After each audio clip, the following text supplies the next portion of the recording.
Well, we're just finding the coolest little cemeteries here lately in the foothills of the Smoky Mountains. And yes, we're still here in the foothills of the Smoky Mountains. But today, we're going to be in Jefferson County. So, get ready. Here we go.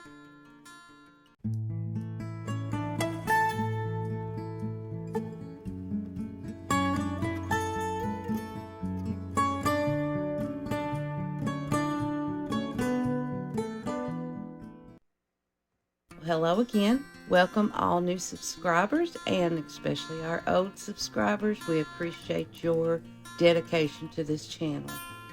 And today, like I said, we're going to be in Jefferson County, Tennessee, and we're going to be at the Pine Chapel Cemetery. Now this is an oldie, guys, and it is established, we believe, in the late 1700s, so you know we have some first settlers. The inscriptions on the stones have all weathered away. That's sad, but it happens. Now, as the map shows, the cemetery is located east of Dandridge, Tennessee, just off Interstate 40, and it's really close to Douglas Lake. Now, this monument was erected in the cemetery in 1966, the year I was born. Good year. Anyway, it is a memorial to those early settlers who were ambushed by Indians in 1792. Now, from what we found out, the ambush took place near the location of the cemetery. However, unlike others, many people did survive this ambush attack, so that's a good thing. They could go on. Now, the attack on Cabot Station in what is now West Knoxville took place a year later in 1793. So we're just wondering if the Cherokee leader Doublehead, who was one of the most savage Indians of the time, was responsible for this ambush as well. I mean, that guy he didn't play. He was a bad dude.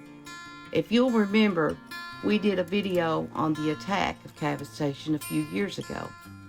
So just scroll back through our content and you can see that video and kind of catch up if you want to. The photo in the back of the memorial, it reads, Pine Chapel Methodist Graveyard, first in the wilderness. So here we go. There's only 18 people buried there. And many don't have pictures of their grave, but there's quite a bit of history on them. So let's go ahead and get started with the names. Are you guys ready? First of all, we've got Arabella Good Cunningham, 1741 to 1798. And Arabella was born in Ireland. She was one of those who survived the attack that we mentioned earlier. We have George Cunningham. We don't have a birth date for him, but we know he died in 1792. Now, unfortunately, he was killed by the Indians on his way to bury family members who were ambushed the day before. On the memorial, he is listed as a young man. That's so sad. There's no rules, apparently, or morals in that era of time for the Indians. A lot of treaties, I guess, didn't go through. They didn't want to give up their land. I mean, you know, it's sad. It's sad. Now we have Jana Dashell Handy, 1706 to 1810. And you heard that right. Just think about that. 1706 to 1810. That means she lived to be about 104. Whoa. And she was one of the survivors of the massacre in 1792. The stories that lady could have told.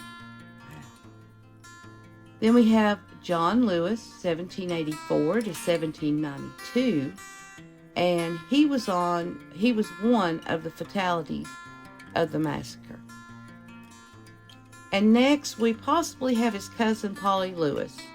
She may have been born around 1771 in Virginia And she also was killed along with John in 1792. On the memorial, it says she was 21 years old, and they were buried together. How sad. Now we have Deborah Spangler Lewis, 1796 to 1874, and she also was born in Virginia. Now George Lewis, 1744 to 1807, and he was born in Shenandoah County, Virginia.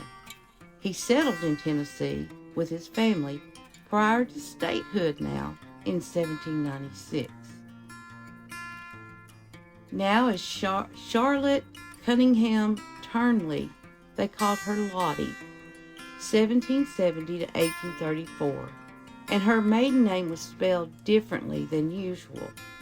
If you see, it had a Y-N instead of I-N-G in the middle there. So she survived the massacre, thank goodness, 1792, and she was born in Bedford County, Virginia, which is in the central part of the state. Then we have her husband, George Turnley, 1762 to 1848, and he also was born in Bedford County. So Charlotte and George were early settlers of the area, and he was a survivor of the Indian attack. Now we have John Turnley Sr., 1730 to 1808. He was born in Beaufort County, Virginia. I know I probably said that wrong, but it's in the Blue Ridge Mountain area. It originally comprised a vast area which included southern portions of the present-day West Virginia and all of Kentucky. John was another survivor of the Indian ambush.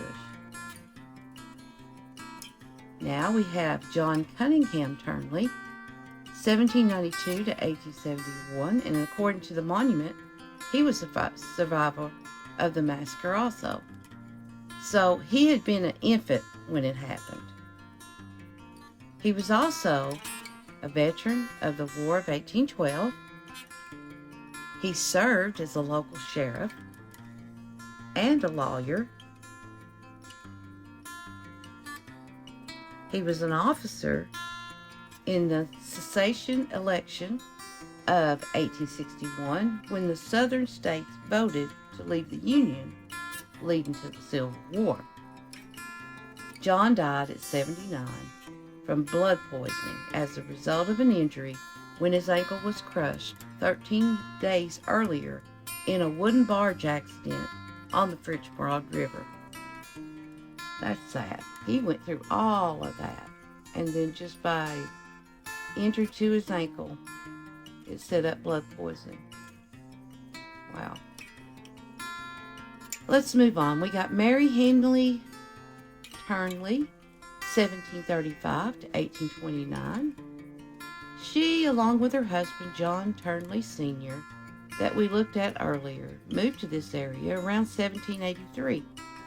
And she also survived the Indian attack in 1792. There are 6 people buried here, and we don't have much information on them or photos of their graves, but we do have names and dates, so that's good.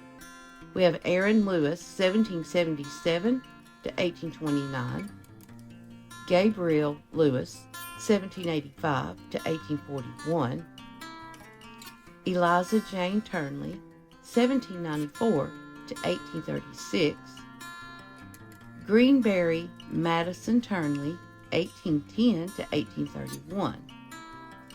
There's also an infant son of the Turnley family who was born February the 28th of 1802 and died the following day. And the last person in this cemetery that we'll look at is Miranda Almira Turnley, 1829 to 1834, and she was just under 5 years old when she passed. Now that will finish up our look at the Pine Chapel Cemetery in Jefferson County. And while I'm, reading this and just thinking about the terror that went through these people's minds and the things they saw and the people, their loved ones being killed. And I'm just wondering too, on the other side of the coin here, how many Indians passed away during this massacre. I mean, you know, they had muskets or something. So, I don't know. I guess, you know, there's a big story here that we wasn't able to really find a lot of information on it. Maybe some of you guys might know more than we do. We've looked, we've researched, and not much of it. But yeah, be sure to look at the Cabot Station video. Same thing happened with them, but it was a slaughter on that one. So sad. So sad. But anyway, we hope you enjoyed the video. And thanks to all of you guys for watching, subscribing, commenting. We sure do appreciate you all. And we will see you next time, next week, hopefully, Lord willing, with another video. And hopefully we have some more history and you found some ancestors. Thanks for watching, and we'll see you next time.